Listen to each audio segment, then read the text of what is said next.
Thank you for that unspeakable joy. Salamat sa mga sagot ng aming panalangin, O Diyos, at sa umagang ito.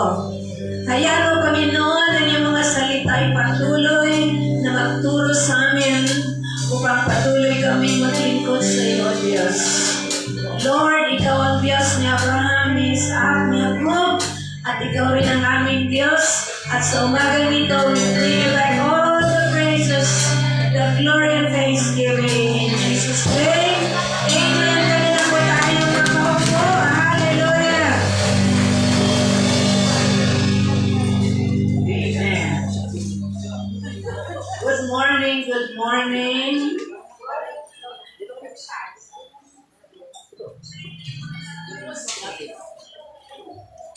Salamat, Panginoon, sa umagang ito.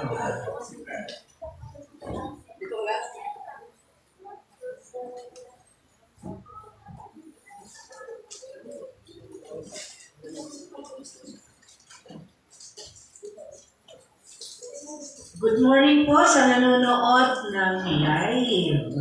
Luzon, Visayas, and Mindanao, at sa nanonood po ng replay. And welcome sa mag-asawang Brother June and Sister Tess Cubio.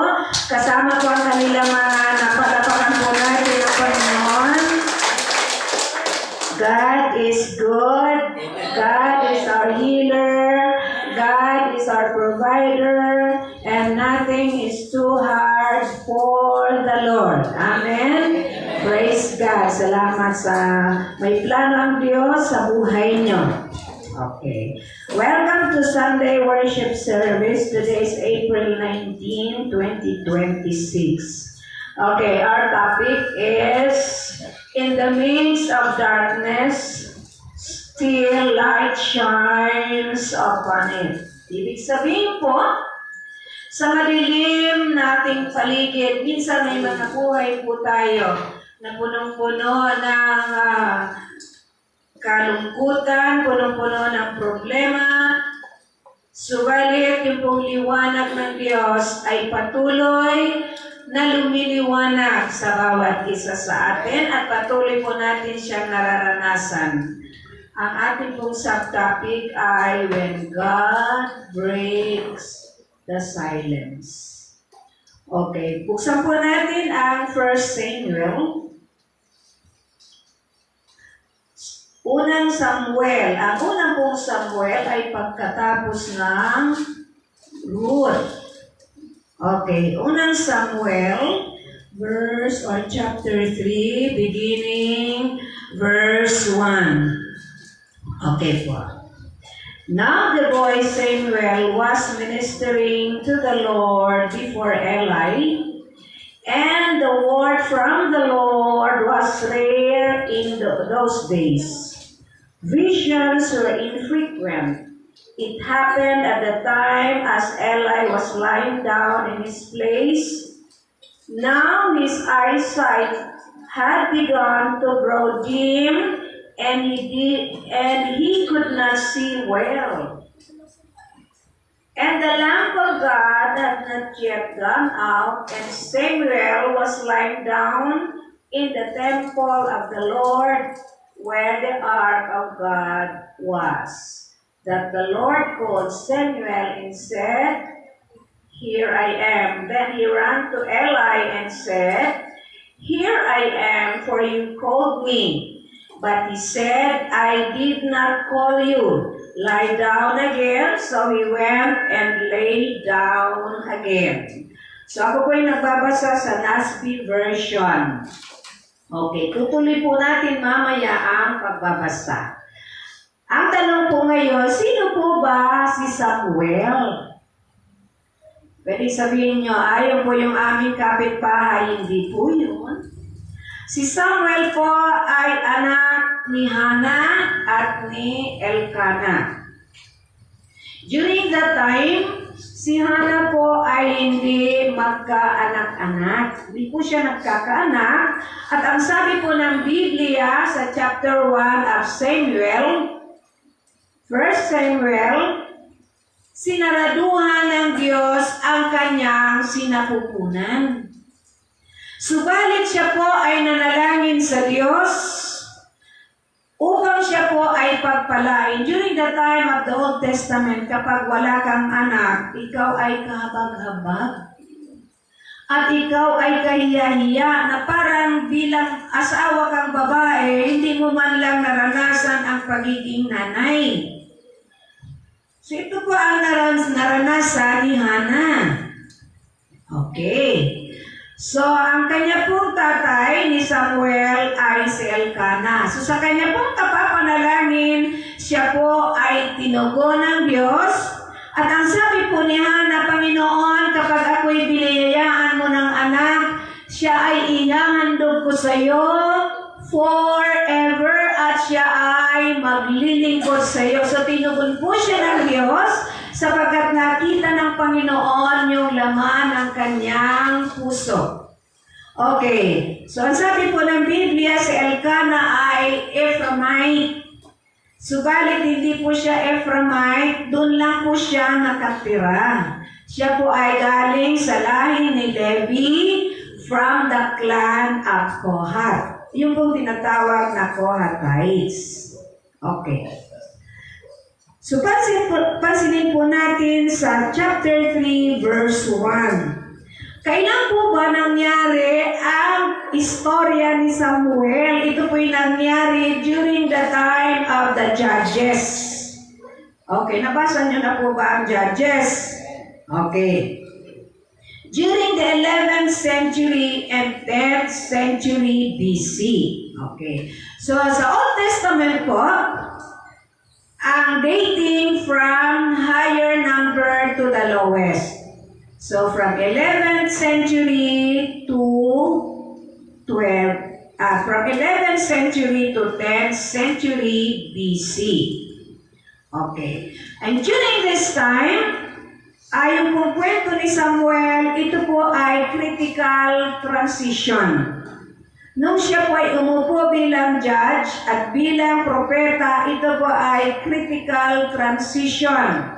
Sapagkat ito po yung transition between the tribe confederation at yung pong monarchy. Kasi during the time of the judges, wala pong mga hari. Ang nangangasiwa po ay mga hukom. Okay. So yung mga tao po ay nag-long for a king. Pag binasa po natin yung kwento ni Samuel. Okay. So si Samuel po, from Moses to Samuel, siya po yung propetang tinawag ng Diyos. Okay? So, Samuel was the first named prophet in scriptures since Moses. And with the calling of Samuel, God instituted a prophetic office during the time of Samuel. Okay, tandaan po natin, Abraham, Moses, Samuel. Okay. So, ano pong ibig sabihin ng Samuel? Marami po itong ibig sabihin. The name of God, His name is God, heard of God, or asked of God. Okay. Ano po ba ang sitwasyon during the time of the judges? Bakit kailangan po natin ang historical background? Upang lubos po natin maunawaan bakit sinabi ito ng Diyos, bakit tinawag ng Diyos si Samuel. Okay? So during the time of the judges, yung kwento ni Samuel, ito po yung, doon po yung nangyari. During the time of the judges, ang judges po ay tumagal ng 300 to 350 years. Ibig sabihin, anong Tagalog ng 300? 350. Ganon po katagal. At ito po ay characterized ng recurring cycle of spiritual apostasy. During this time, nagkaroon po na walang tigil ng mga taong paulit-ulit na nagkakasala sa Diyos. Cycle of sin, people disobey the Lord repeatedly. Especially po yung idolatrous worship. Okay. Ang Panginoon po, siya po ay galit na galit sa idolatrous worship. So during this time, yung mga tao po ay paulit-ulit na nagkakasala, tatalikod sila sa Diyos, and then magkakaroon po ng oppression from the foreign land or foreign oppression. Ibig sabihin po, yung bansang Israel at yung 12 tribes, sila po ay paulit-ulit na nagkakasala sa Diyos, and then magpapadala po ng judgment ang Panginoon. Ano pong ginagamit ng Diyos? Yung foreign oppression. Yung pong mga kalabang bansa sa paligid ng bansang Israel. So, ang nangyayari po, pagkatapos po ng oppression, nahirapan po yung mga tao, ang gagawin po nila ay magsisisi at lalapit muli sa Diyos. Ang gagawin po ng Diyos ay patatawarin po sila. Pag sila po'y pinatawad, pag magpapadala ang Panginoon ng mga judge, ng hukom, para sila po ay ipagtanggol. Pag sila po ay nasa kapayapaan at maayos na naman ang buhay, balik po sila sa dati. Sila po ay muling tumatalikod sa Diyos. So in other words, yung kasalanan po nila ay paulit-ulit. Kaya ang nangyari po during those times, bibihira po marinig ang tinig ng Diyos sa pamamagitan ng isang propeta. During the Old Testament, para marinig niyo po ang tinig ng Diyos, you can never direct contact with God. It is a matter of life and death. During the Old Testament, para marinig mo ang tinig ng Diyos, meron pong propetang magsasalita. Ito po yung tinatawag na spokesperson of God. But during this time, dahil mga tayo paulit-ulit na nagkakasala, imagine 300 to 350 years, ito po ay tinawag na Dark Ages. Bakit po ito ay Dark Ages? Kasi po yung tao ay patuloy at patuloy na nagkakasala, pinatatawad ng Diyos, magpapadala ang Diyos ng judge para maging tagapagtanggol nila. Pag sila naman nasa kapayapaan at maayos na ang buhay, tatalikod muli sa Diyos, sasamba kung kani-kanino mga Diyos-Diyosan ni Baal. At napakarami po nilang Diyos-Diyosan noon. And then, magpapadala uli ang Diyos ng oppression, foreign oppression, at pag nahirapan sila, magsisisi sila pa ulit-ulit. And then, during that time, ang Diyos po ay nanahimik. Amen? Okay. Sa Judges 21 verse 25, ang sabi po sa Judges, in those days, there was no king in Israel. Everyone did what was right in their own eyes. Ang sabi po dito sa Judges 21 verse 25, noong panahon yon ay walang hari ang bansang Israel. At ang bawat isa ay ginagawa nila yung kanilang maibigan na hindi man lang sila kumukonsulta sa Diyos. Amen? And this summarizes the lack of law and in order. Lack of law and order. Without a strong central leader, the Israelite tribe suffered from political disunity, moral decay, idolatry, and constant conflict with the surrounding nations, beside internal chaos and civil war. Okay. Ano po ang aral na makikita natin dito kapag walang leader? Kaya sa ating bansa minsan sumisigaw, paalisin ang presidente, amalis ang presidente, palayasin ang presidente. Hindi po ba natin alam kung ano ang nangyayari sa isang bansa kung walang leader? Tayo po ay magkakanya-kanya tayo at magkakaroon po tayo ng political disunity, magkakaroon po tayo ng moral decay, magkakaroon po tayo ng constant conflict, the same with what happened in the book of Judges. So, bakit po kailangan natin ng strong leader maging po sa anumang samahan? Sapagkat ang leader, ito po yung gumagawa ng plano at siya po ay nangangasiwa para pamahalaan ang isang organisasyon o ang isang bansa. At ito po ay kalooban na ng Diyos. Ang presidente po, hindi po ako numupolitika. Ang presidente po, o anumang leader ng simbahan o isang organisasyon, ito po ay instituted by God sapagkat ito po ay kalooban niya. At ang leadership nagsisimula po sa bahay. Sino po ba ang leader sa bahay? Iba na ngayon, si anak na. Minsan yung anak na ang nasusunod kaysa sa tatay, kaysa sa nanay. Remember, leadership is an order galing po sa Diyos. Tayo po ay inilalagay lang na leader dito sa lupa. Tagapamahala ng Diyos.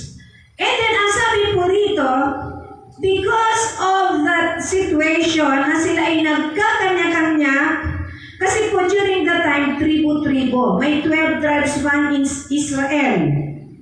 Minsan sa isang tribo, iba ang judge.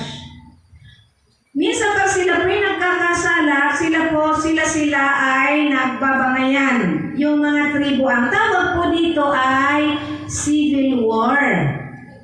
Ang civil war po, pag nagkaroon ng giyera, na kung saan ang kalaban mo rin yung kapwa mo, Pilipino. Kung Pilipino ka, kapwa mo Pilipino. Natatandaan po natin, nung nagkaroon po ng war dito po sa Mindanao, ang kalaban po yung mga rebelding Muslim. Ang tawag po, ang pagkatapos, ang nagtatanggol sa bansa ay sarili nating military. Ang tawag po doon ay civil war. Kaya no wonder, ang bansang Israel po hanggang ngayon, kahit wala po silang kalabang ibang bansa, lagi po sila may civil war. Na minsan hindi na po napapabalita. Napapabalita lang na may war sila kapag ang kalaban nila outside na ibang bansa. Ito po ay historical, kaya yung bansang Israel, yung mga Diyos, sanay po sila sa digmaan. Kaya ang mga bahay po nila ay mayroong mga underground. Nakahanda po sila palagi kasi pag tumunog po yung anong tawag doon? Siren? Sirena, alam na nila na merong digmaan. Pupunta na sila doon sa ilalim, yung kanilang underground, may tawag doon. Okay. Ang tanong ng isang Pilipino, kung sa Pilipinas kaya magkaroon ng digmaan, saan kaya tayo tatago? Wala po tayong bahay na may mga ganon. Kung meron man, bibihira. Now, hindi po yan ang ating topic, yung civil war. Okay. During that time, sundan niyo po ako sapagkat habang po ako nagkwekwento, malalaman niyo po bakit ganon ang title ko o subtopic, When God Breaks the Silence. During this time, God is silent. Wala po kasing propeta noon. Kung meron man, mangilan-ilan. At during that time, meron pong tinatawag na high priest, walang iba, kundi si Eli. Si Eli po ay high priest in judge of Israel, 1 Samuel 4:18. Siya po ay nagsilbi bilang judge ng 40 years.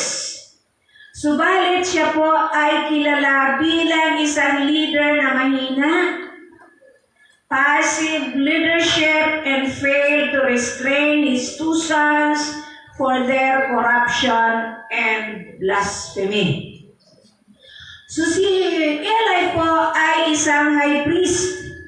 Siya po ay judge at siya po ay responsable sa mga espiritual na bagay, subalit yung dalawa niyang anak ay hindi niya po masaway sa kanilang mga pinagagawa na pag-respect sa Diyos, pag-disrespect sa Panginoon, at paggawa ng imoralidad doon po sa loob ng tabernakulo.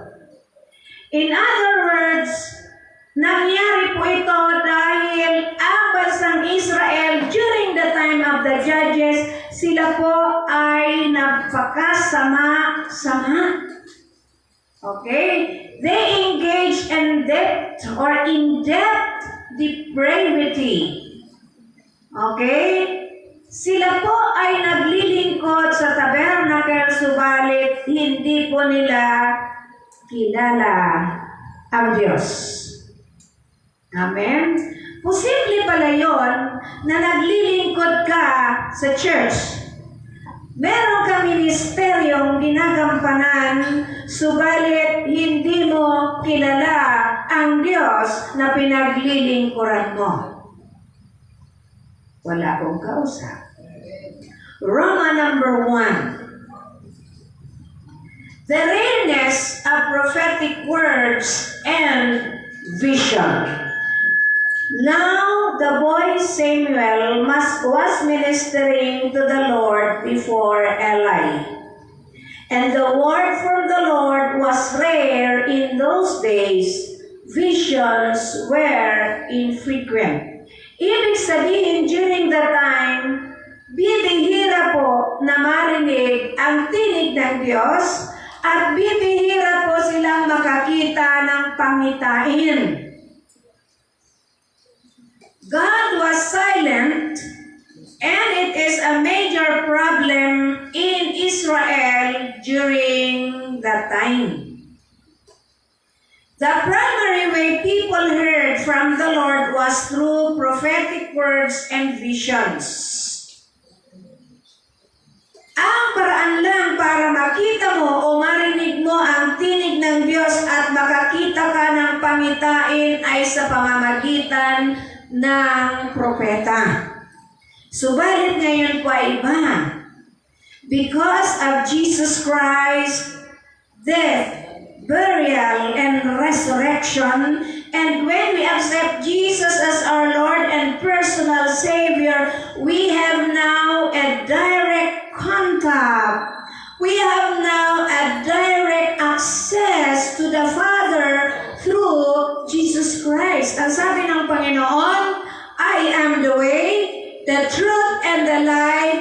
No one can come unto the Father except through me. Palapakan po natin ang Diyos. Salamat sa Panginoong Yesus sa kanyang ginawa sa krus ng Kalbaryo. Kung tayo po ay nasa Old Testament pa, we can never have an access with the Lord without a prophet. Amen? Kaya ngayon, madali po tayo makalapit sa trono ng biyaya ng Diyos at ang ating mga panalangin ay ang Diyos ay kasinlapit lamang ng ating mga panalangin. Amen? God is too far yet too near. Ang Diyos po nasa langit, pero siya po ay nasa ating mga puso. Amen. Hallelujah. There is no reason for us not to thank the Lord every day. Why does God suppress His words and vision to the people? Bakit sinuppress ng Diyos during the time nung si Samuel ay naglilingkod sa tabernakulo, halos walang naririnig ng tinig ng Diyos. Hindi po nag-raise up ang Diyos ng propeta. Kung meron man ay mangilan-ngilan. Because of their spiritual apostasy and hard-headedness. Yung katigasan po ng kanilang ulo, paulit-ulit po silang nagkakasala sa Diyos. Repeat, repent, repeat, repent, repeat. Okay. Tandaan po natin sa Old Testament, under the law po sila. Sila po ay nasa ilalim ng batas, napakahigpit. Okay, pag hindi ka sumunod sa batas ng Panginoon, it is a matter of life and death. Besides, yung po mga priests, pag sinabi po natin priest ay mga saserdote. Yung pong nangangasiwa o yung pong namamahala sa tabernakel. Priest, meron pong priest, merong high priest. Si Eli ay high priest. Yung kanyang dalawang anak ay priests. But the priests were corrupt and immoral. Ang ginagawa po nung anak ni Samuel ay ni Eli, si Phinehas and Ophni. Ang ginagawa, because during the Old Testament, pag nag-offer ka po ng sin offering, ihandog mo po yung hayop. Yung taba po nun ay susunugin. At ito po ay pumapailan lang. Okay? So, ang ginagawa po nila, hindi po nila na yung pinapadaan doon, kinukuha na po nila. Kasi pag sila po naghandog, may part po para sa Diyos, may part po sa mga high priest o sa mga priest. Ang ginagawa nila, kinukuha na po nila yung lahat.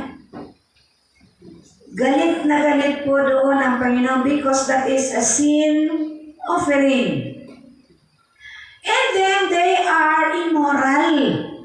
Imagine that, yung pong anak ni Eli na high priest, naglilingkod ka sa Diyos, pumapasok ka doon sa kabanal-banalang dako, yung mga anak mo ay gumagawa ng immoral, yung pong mga babaeng naghahandog, sa doon po sa tabernakulo, ito po ay kanilang pinagsasamantalaan. Imagine how deep is their sin or depravity. Kaya sobra pong nagalit ang Panginoon. That's why He suppressed His voice. Tinigil po ng Diyos yung kanyang boses at wala pong mga pangitain. Okay.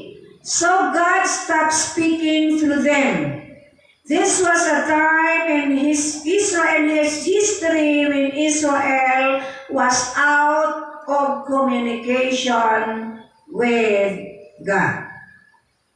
What is the danger of not hearing from God? Maging po sa ating kapanahunan, ano po ba ang danger o ang panganib nito?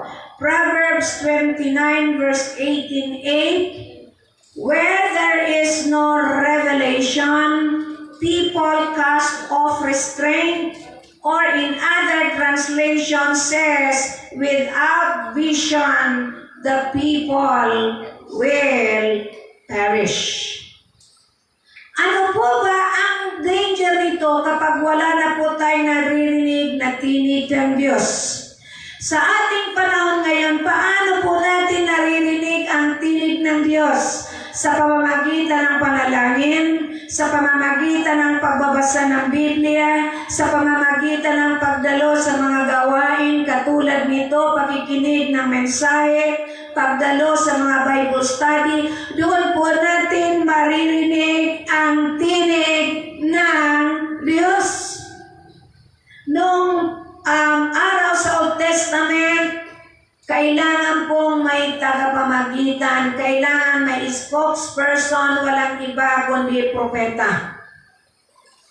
Ngayon po, hindi na natin kailangan may propeta na para sabihin, oh, ganito ang gagawin mo, Brother Mac. Sapagkat ang salita po ng Diyos, ito po yung nangungusap sa bawat isa sa atin. Kung gusto niyo po yung sermon ko ngayon, sabihin niyo lang po, ibibigay ko po sa inyo ang link. Okay, nasa Google na po ito. When we do not hear from God, our society tends to go from bad to worse. Kaya po tayo laging nananalangin ng ating bansa ay pagpalain ng Diyos, proteksyonan ng Diyos ang bawat sulok ng ating bansa. Di niyo po ba alam ang daming nakaabang na panganib sa ating bansa? Amen? Meron pong mga bansa na inaagaw ang ating mga teritoryo. Tayo po ay nagdadanas ng taghirap. Ano pa ang dinadanas natin? Nagdadanas po tayo ng matinding korupsyon. Ano pa ng matitinding kalamidad? May baha, may lindol, at ano-ano pang iba. Without our prayer, without the Word of God, our country will go from bad to worse. Salamat sa Diyos, sapagkat marami pong nananalangin. Amen. Palapagan po natin ang Panginoon. Pansinin po natin ang ating kapaligiran. Ano po ba ang nangyayari? Salamat, meron pong mga Kristiyano, mga anak ng Diyos, na nananalangin at lumuluhog sa Diyos. At meron po tayong salita ng Diyos na pwede po nating sandalan, pwede po nating asahan sa lahat ng pagkakataon. We need God's Word to guide and direct us and keep us on the straight path.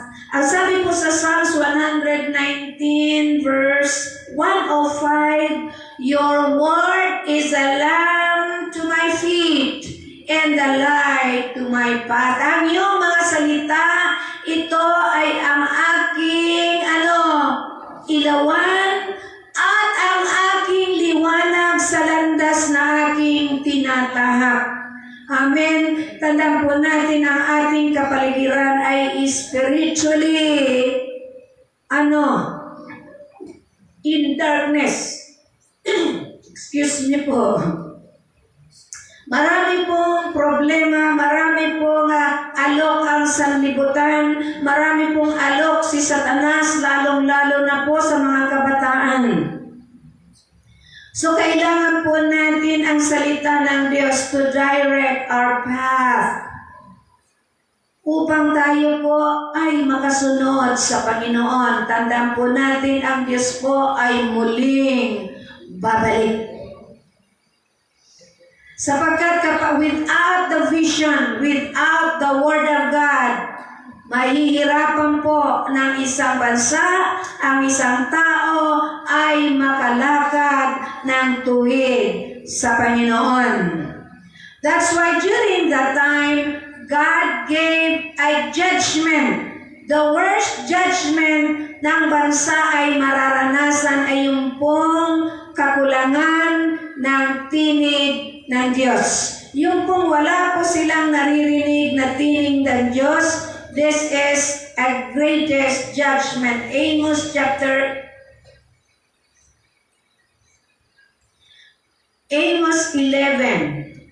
verse 12. It is Amos.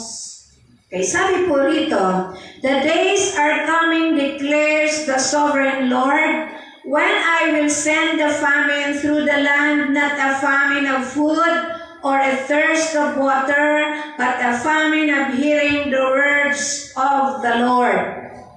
Verse 12, people will stagger from sea to sea and wander from north to east, searching for the word of the Lord, but they will not find it.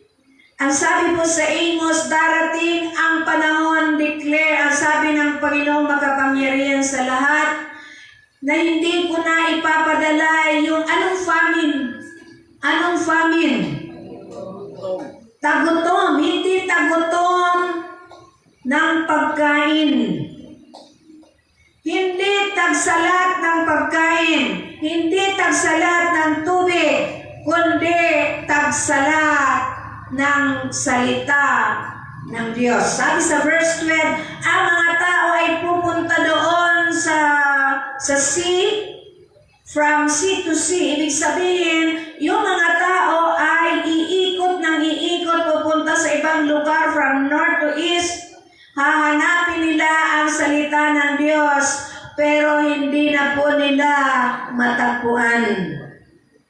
Darating po ang isang araw, people will long for the Word of God, but unfortunately, hindi na po nila matatagpuan. That's why sabi po ng book of Hebrews, today is the day of salvation. Ngayon na ang araw ng pagliligtas, not tomorrow, because tomorrow it might be too late. Amen. Ang kaligtasan po ay ngayon na. It is very hard for us or for a nation or for an organization na walang naririnig, kundi ang tinig ng mundo. Ano ba ang tinig ng mundo? Ang tinig po ng mundo ay puro kalayawan. Ang tinig ng mundo ay puro kalasuan. Ang tinig ng mundo ay puro makasarili. Subalit ang tinig ng Diyos ay tinig na makalangit, tinig ng kabanalan, tinig ng katwiran, at ang tinig pong ito ay dadalhin tayo sa buhay na walang hanggan. Amen? Hallelujah! Tandaan po natin ang ating buhay ay pansamantala lamang dito sa lupa. Hallelujah! Salamat sa Panginoon. Meron po tayong pag-asa. Mapalad po tayo, meron po tayong salita ng Diyos. We have the Bible, the written word of God. Kaya lang ang problema, sometimes we we're lacking with the word of God.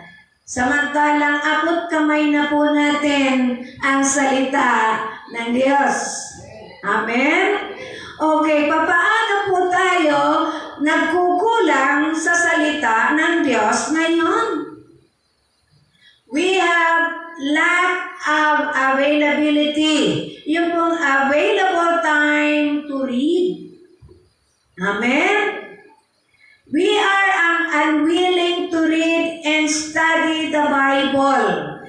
The unwillingness to believe that all the things, all the words that is written on it. Therefore, you make the Word of God rare in your life. During the time of Samuel, wala pa po ito. Umaasa lang po sila sa isang propeta para marinig po nila ang tinig ng Diyos. Ngayon po, di po tayo umaasa na sa propeta because the Bible is the absolute prophecy. Amen?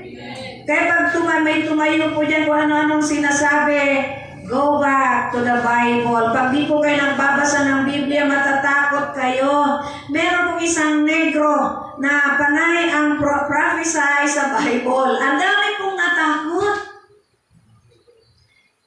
Nakita nyo ba yun? May videos yun. At lahat ng prophecy ay hango din po sa Biblia. So bilang Kristiyano, hindi po tayo nagugulat sapagkat it is already written. Ang prophecy po, ito ay tinatawag na history pre-written. Ang history pre-written is prophecy. Ibig sabihin, ito yung kasaysayang hindi mo pa nalalaman, hindi pa naisusulat, at ang Diyos lamang ang nakakaalam at sinabi doon sa propeta. Amen? So pag nakakita po kayo sa Facebook, ang tawag po doon mga doomsday prophets. Pag lumindol, lilitaw sila. Pag nagdigmaan, lilitaw sila. Pag nagtagba, lilitaw sila kung ano-anong sinasabi nila na kung saan ito po ay nagdudulot ng takot at pangamba sa Diyos ay sa ating buhay. Ang Diyos po, never niya po tayong tinatakot na para siyang multo, na bigla na lang siyang lilitaw. Hala, Brother June. Hala, Sister Tess. Hindi po ganun ang Diyos.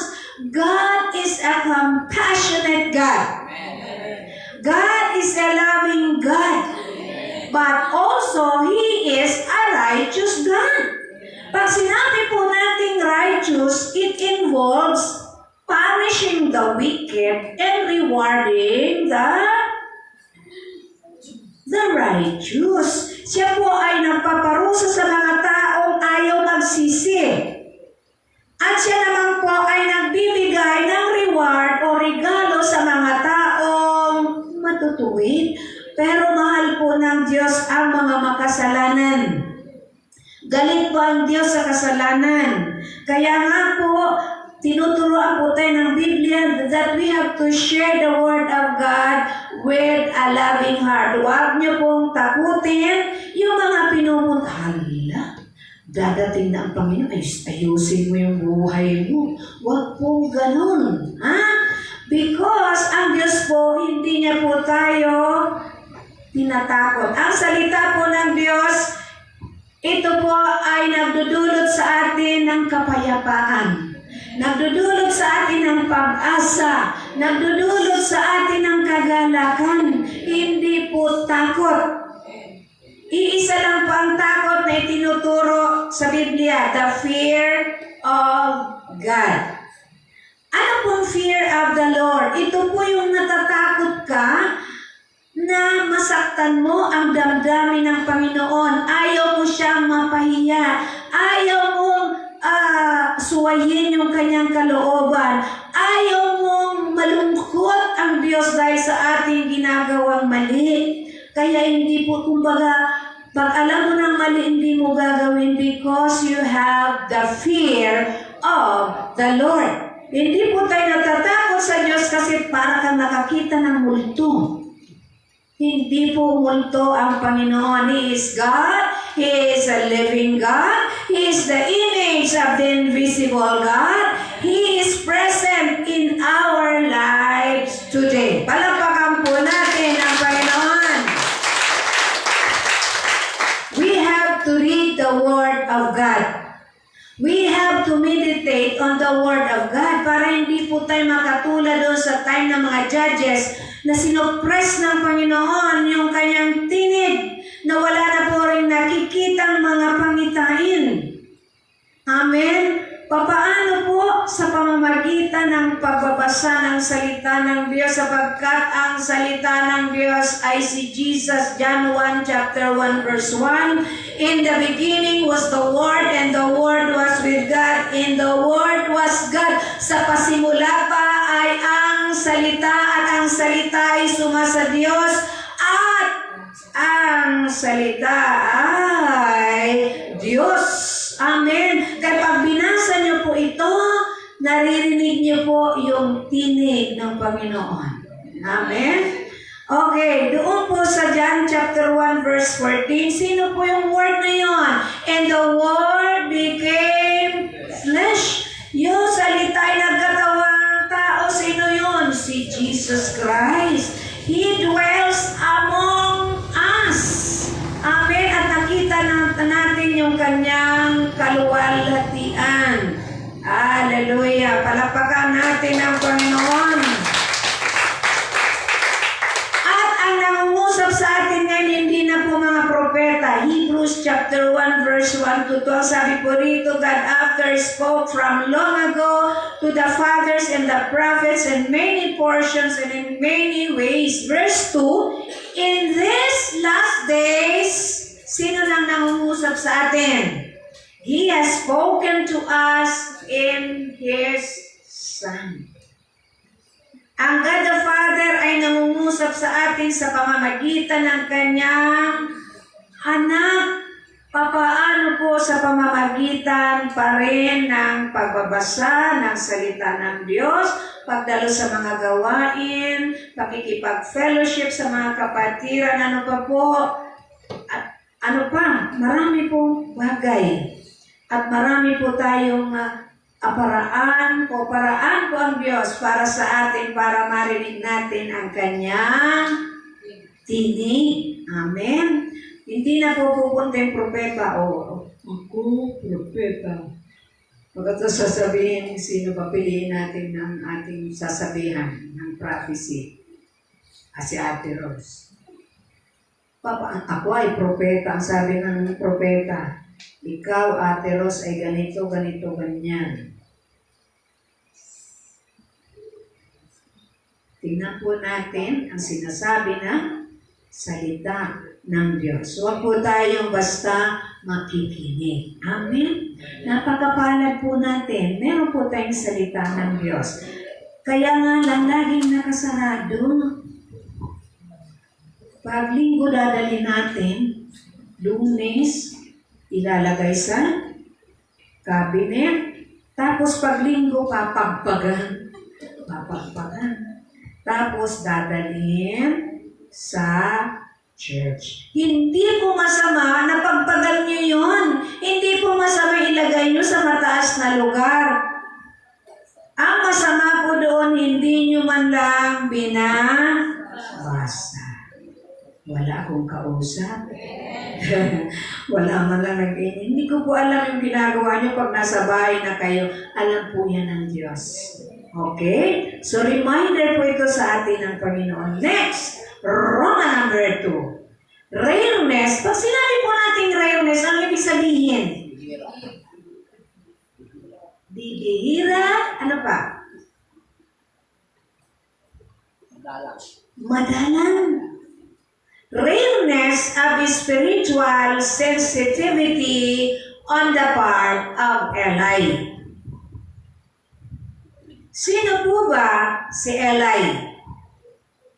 Kilala niyo na po, pinakilala ko kanina. Kaya nagkwento muna po ako because Old Testament is narrative. Okay, narrative po ang Old Testament karamihan. Okay, so rareness of spiritual sensitivity on the part of Eli. Being the high priest and the judge, he has the greater accountability. Okay. So sabi po rito, balik po tayo kay Samuel chapter 3. It happened, verse 2. It happened at that time as Eli was lying down in his place.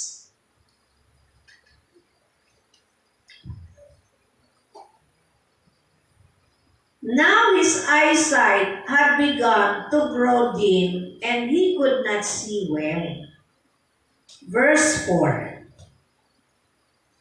That the Lord called Samuel, and he said, Here I am. Then he ran to Eli and said, Here I am, for you called me. But he said, I did not call you. Lie down again. So he went and lay down. Verse 6. The Lord called yet again Samuel. So Samuel arose and went to Eli and said, Here I am, for you called me. But he answered, I did not call you, my son. Lie down again. Remember, during the time of the judges, wala pong vision. Bibihira yung salita ng Diyos na marinig. So kinasanayan na po yon ni Eli. Nasanay na po si Eli. Kasi may tumatawag kay Samuel, kaya si Samuel lumalapit kay Eli. Sabi ni Eli, hindi ako sa'yo tumatawag. Matulog ko ulit. And then may tumawag naman kay Samuel. Sabi ni Eli, hindi ako tumatawag sa iyo. At pag tinignan po natin mamaya sa verse 8-9, tinawag siya uli ng Panginoon for the third time. At doon po napagtanto ni Eli na ang Diyos ang tumatawag kay Samuel. Bilang ikaw po ay high priest, madali mo pong masense ang tinig ng Diyos. But Eli, hindi niya po na-sense immediately na ang Diyos ang tumatawag kay Samuel. Sapagkat nasanay po si Eli that during the time, ang Panginoon po ay silensyo, silent. Hindi po siya nagsasalita, walang mga propeta. Okay. So tingnan po natin si Eli.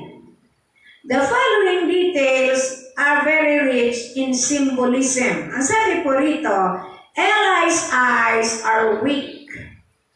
Hindi na po siya halos makakita. Maybe because siya ay matanda na. Sino po dito ang matanda na? Wala. Sino po dito ang mahinang mata? Yung mga nakasalamin. Kasama po ako roon. Si Eli po ay weak na, halos di na po siya makakita.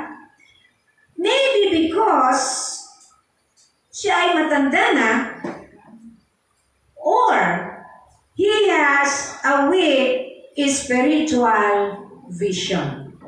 Sapagkat ang vision po, ang pangitain po galing sa Diyos.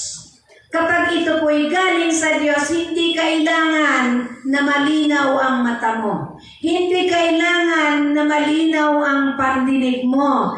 Because kapag ang Diyos po ang nagsasalita, lahat yan ay kaya niyang buksan ang paningin mo, ang pandinig mo. But Eli, maybe because he was matanda na, or he is weak in spiritual vision. Kaya sabi po natin dito, rareness of spiritual sensitivity. Tingnan po natin, una, Eli was not discerning when it comes to spiritual things. Nung si Hannah po ay nagpipray in chapter 1 of 1 Samuel, sa verse 12, pinagmamasdan po siya ni High Priest Eli. Si Hannah po ay nakaluhod at siya po'y nananalangin sa Diyos kasi sobra po yung kadustaan niya sa kanyang sarili kasi hindi po siya magkaanak. Ito pa isang malaking kahihiyan sa kanya at iniinsulto pa po siya ni Phinehas or Phinina. Now, nung siya po'y nananalangin, gumagalaw lang po ang bibig niya pero walang boses. Ang sabi ni Eli, oh, lasing ka yata? Paparaphrase ko po. Basahin niyo po yung 1 Samuel chapter 1.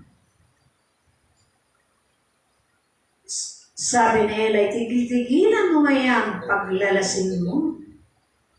Sabi ni Hannah, hindi po ako lasing. Ako po ay marudo na nananalangin sa Diyos dahil meron pa akong kahilingan sa Panginoon. Imagine you are a high priest. Ang tingin mo doon sa mga nananalangin ay lasing. Spiritual sensitivity. Noong ang kanya pong mga anak ay nagkakasala at ito po'y nalalaman niya, hindi niya po ito nasiwata o nasasaway. Bagamat pinagsabihan niya po ang kanyang mga anak, pero huli na. Yung judgment po ng Panginoon sa mga anak niya ay nandoon na.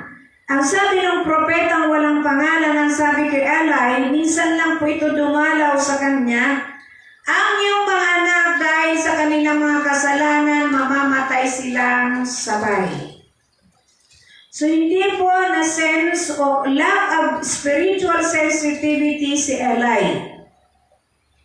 Letter C, he was not able to recognize immediately the voice of God when God called Samuel. Kaya sabi ni Eli, hindi ako ang tumatawag sa iyo.